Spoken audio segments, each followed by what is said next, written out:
Você tem medo de palhaços? Em 2 de janeiro de 1972, Timothy McCoy, de 16 anos, levantou-se cedo para preparar o café da manhã para seu anfitrião. Ele havia conhecido John Wayne Gacy no terminal de ônibus de Chicago na noite anterior, e Gacy o deixou ficar enquanto ele voltava para casa em Iowa, depois de passar o Natal em Michigan. McCoy pegou ovos e bacon e colocou uma mesa para 2.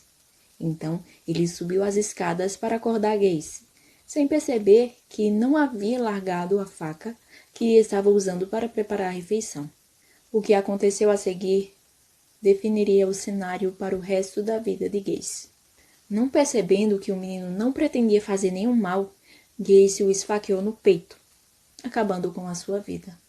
Ele então enterrou seu corpo embaixo do assoalho de sua casa e cobriu o túmulo com concreto. Nos 6 anos seguintes, dezenas de outros corpos se juntariam ao de Timothy McCoy. E o tempo todo, Gacy fingia ser um membro importante de sua comunidade.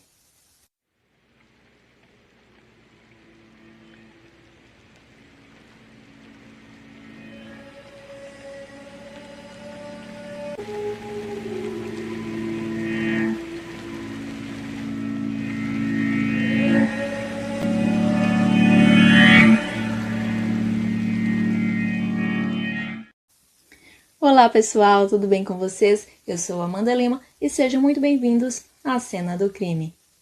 Se você gosta de casos criminais, mistérios e desaparecimentos, se inscreve no canal, curte, comenta, compartilha, ativa o sininho e chama todo mundo para ver o caso de hoje. John Wayne Gacy nasceu em Chicago em 17 de março de 1942.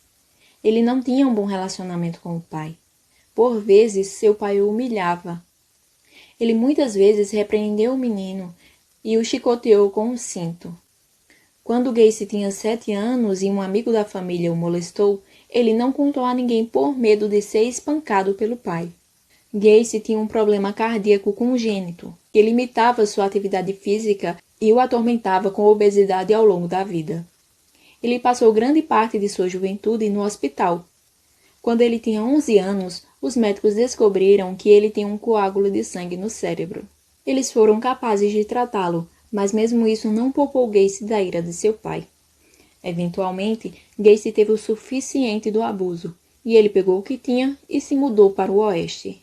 Enquanto trabalhava como assistente de necrotério em Las Vegas, Gacy dormia em uma cama atrás da sala de embalsamamento. Uma noite, depois de observar os agentes funerários embalsamando cadáveres, ele se arrastou para dentro de um caixão com um deles. Ele deitou no caixão por um tempo, abraçando e acariciando o corpo de um adolescente. O evento o chocou tanto que ele voltou para casa e se matriculou na escola de negócios, depois de apenas alguns meses em Las Vegas. Ele nunca contou a ninguém sobre a sua noite com o corpo no necrotério. Depois de se formar na Northwest Business College, Gacy conheceu Marilyn Meyers, uma colega de trabalho em uma empresa de calçados em Springfield, Illinois. Eles se casaram em 1964 e Gacy assumiu a administração das franquias KFC de seu sogro em Waterloo, Iowa, onde moravam com os pais de Meyers. Ele e sua esposa tiveram 2 filhos e o que parecia ser uma vida perfeita. Mas enquanto isso, Gacy tentou secretamente satisfazer sua depravação. Ele se juntou ao Waterloo Jaces, um grupo de empresários que praticava de trocas de esposas, prostituição, pornografia e abuso de entorpecentes. Ele até abriu um clube em seu próprio porão, voltado para adolescentes, onde eles podiam beber e jogar sinuca sem problemas. O detetive disse anos depois: ele muitas vezes criava confiança com suas vítimas, para que elas não precisassem estar em guarda. Ele era seu patrão, seu amigo. Ele pode ter sido alguém que lhes forneceu álcool e drogas, e talvez um lugar para dormir à noite. Essa é uma maneira fácil de matar alguém. Então, Gacy começou a forçar algum desses jovens, incluindo aqueles que ele empregava no KFC, a praticar atos sexuais com ele.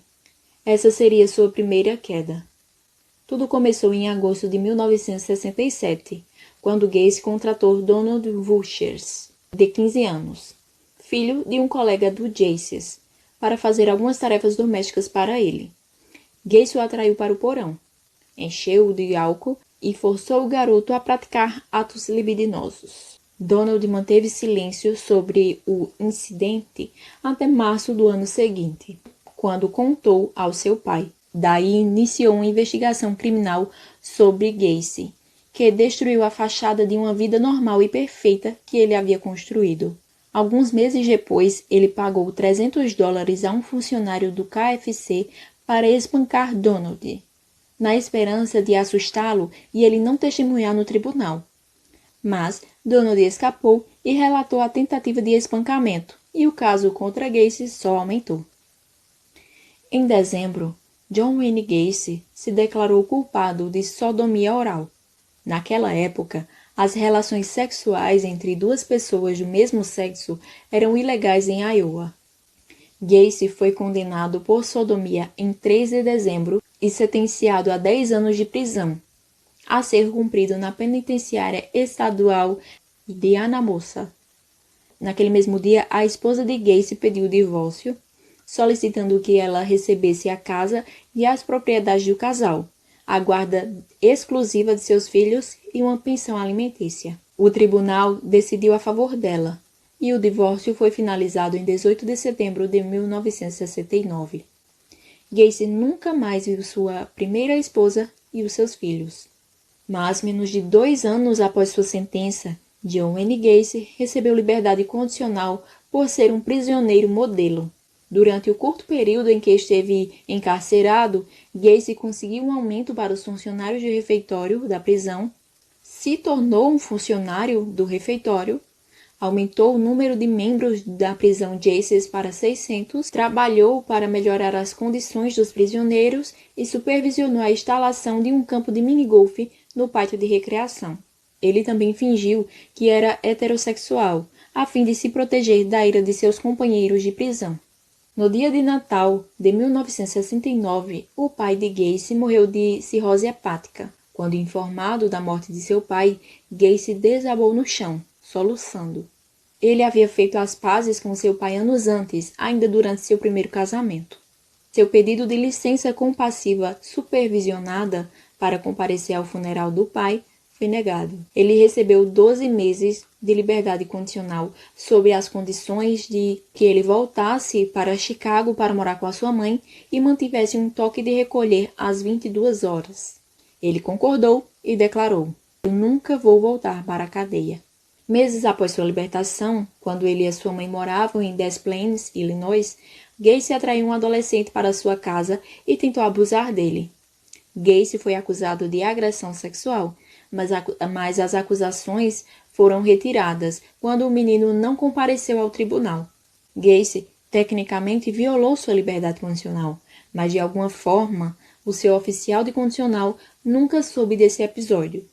Em 1971, com a ajuda de sua mãe, Gacy havia se estabelecido em uma nova casa em Northwood Park, um bairro no noroeste de Chicago. Sua casa de fazenda de tijolos amarelos na 8.213 West Summerdale Avenue acabaria se tornando um cemitério para 29 rapazes. Era onde todos os seus horríveis assassinatos seriam cometidos. Enquanto estava na prisão, John Wayne Gacy tornou-se uma espécie de artista e esboçou repetidamente a imagem de Pogo, o palhaço. Após sua libertação, ele se juntou ao clube local Jolly Joker, um clube de palhaços que se apresentava em festas de aniversário e hospitais. Ele aprendeu sozinho a aplicar a maquiagem de palhaço e se tornou em Pogo, como o imaginava em seus desenhos. Ele se apresentou como Pogo em todos os tipos de festas locais, incluindo funções do Partido Democrata e eventos de caridade. Os moradores de Northwood Park também se lembram dele aparecendo em seu bar favorito, o Good Luck Lodge, vestido como Pogo. O morador local disse: "O público se sentiria muito mais confortável se Gacy fosse esse tipo de assustador e isolado, despenteado e hediondo. Mas em vez disso, ele se vestia de palhaço e jogava crianças no colo. Ele batia na sua porta e dizia: "Vote no meu candidato." Mas Pogo, o palhaço, não enganou a todos. Carolee Hoff, sua namorada do ensino médio e segunda esposa, com quem se casou em 1972, questionou sua sexualidade. Quando Gacy disse a ela que era bissexual em 1975, Hoff se divorciou dele e o deixou sozinho em sua casa. Embora ela tenha negado o conhecimento do que estava por vir, Hoff mais tarde admitiu às autoridades que o tinha visto trazendo adolescentes para sua garagem antes. No mesmo ano em que Gacy se casou com Hoff, ele cometeu seu primeiro assassinato, o de Timothy McCoy, lembra? Gacy, supostamente, matou uma segunda vítima enquanto ainda era casado com sua segunda esposa, em 1974. Essa vítima ainda não foi identificada, mas Gacy afirma ter estrangulado um jovem e o escondido em seu armário. Quando o corpo começou a vazar, ele o moveu para o assoalho também. Mas após seu divórcio, o palhaço assassino teve a liberdade de trazer mais vítimas para sua casa, exceto por suas últimas 4 vítimas, que ele jogou em um rio. Todas as suas vítimas foram mortas e armazenadas sob sua casa. As vítimas de Gacy eram todos meninos. Ele atacava adolescentes ainda não identificados, alguns que eram moradores de rua ou até de fora da cidade. E alguns eram até garotos locais que trabalhavam para ele. Ele atraiu alguns para o seu carro, se passando por um policial, ou para sua casa com a oferta de um emprego, um lugar para festejar ou até mesmo dinheiro.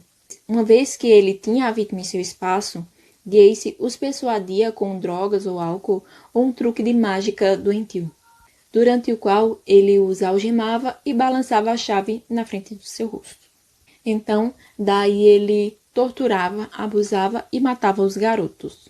Um dos atos de tortura favoritos de Gacy era sentar no peito da sua vítima com todo o seu peso e forçar a vítima a felá-lo. Ele estrangulava e ressuscitava suas vítimas, às vezes até afogando-os parcialmente em sua banheira. Gacy teria então a ousadia de participar das buscas por algum desses meninos, pois era amigo de seus pais e era considerado um membro íntegro da sociedade. Ele havia se preparado para matar sem restrições, mas seu 33º assassinato não sairia como planejado. Por volta das 21 horas no dia 11 de dezembro de 1978, Elizabeth Peace dirigiu para buscar o seu filho, um estudante do 2º ano do ensino médio e aluno de honra chamado Robert, de seu trabalho em uma farmácia em Des Plaines. Robert Peace saiu e disse-lhe que esperasse alguns minutos. Ele queria falar com o cliente sobre um contrato de verão que lhe pagaria o dobro do que ele estava ganhando atualmente. Essa foi a última vez que Elizabeth viu seu filho. Antes da meia-noite, ela foi à delegacia para registrar um boletim de ocorrência de desaparecimento. A polícia descobriu que o homem com quem Robert iria falar era John Wayne Gacy, cuja empresa PDM Contractors havia reformado recentemente a farmácia de Peace. Eles o chamaram para a delegacia para interrogatório. E Gacy obedeceu, depois de pegar o corpo de Peace e jogá-lo no rio Des Plaines. Em poucas horas, as autoridades revistaram a casa de Gacy. Eles não encontraram nenhum corpo, mas encontraram evidências de que Peace esteve lá. No dia 21 de dezembro de 1978, quase exatamente 10 anos após a sua primeira condenação por sodomia, Gacy, o palhaço assassino, confessou ter assassinado dezenas de rapazes e meninos.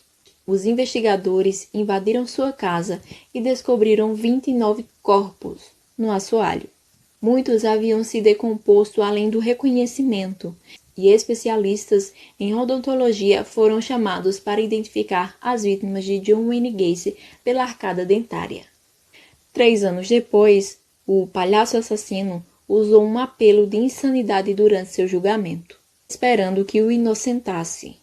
O júri não aceitou. Gacy foi condenado à morte e abandonou a fachada amigável que manteve por todos esses anos. Ele não parecia ter nenhum remorso por suas vítimas. O próprio advogado de Gacy, Sam Mirantes, disse: ele olhava para suas vítimas como se estivesse tirando lixo. Ele não tinha sentimento sobre eles. Ele poderia falar sobre uma criança que estava morrendo de câncer e chorar como um bebê sobre essa criança que ele nem conhecia ou nunca conheceu e se sentir autenticamente triste por essa criança. Então, ele falava sobre outra criança que ele assassinou e não tinha nenhum sentimento. Ele passou 14 anos na prisão aguardando sua execução. Na noite anterior à sua morte, ele voltou às suas raízes e pediu um balde de KFC como sua última refeição. Segundo relatos, as últimas palavras do palhaço assassino antes de sua execução por injeção letal foram "Kiss my ass" ou "Beije minha bunda". Gacy foi condenado à morte em 13 de março de 1980, no corredor da morte de Menard Correctional Center. Ele passou grande parte do seu tempo pintando. Ele foi executado por injeção letal no Stateville Correctional Center em 10 de maio de 1994. Embora John Wayne Gacy tenha partido há muito tempo e sua casa já foi demolida, seu legado continua vivo. A maioria das vítimas de John Wayne Gacy que foram recuperadas de seu assoalho foram identificadas e liberadas para suas famílias para o enterro. No entanto, 28 anos após a sua morte, as autoridades ainda não conseguiram identificar todos. Em 2012, a ossada de Steve Soden, de 16 anos, foi identificada. Em julho de 2017, um dos últimos corpos restantes foi finalmente identificado, mas sua família enlutada já havia falecido. A identificação mais recente aconteceu em 2021, após 45 anos dos crimes.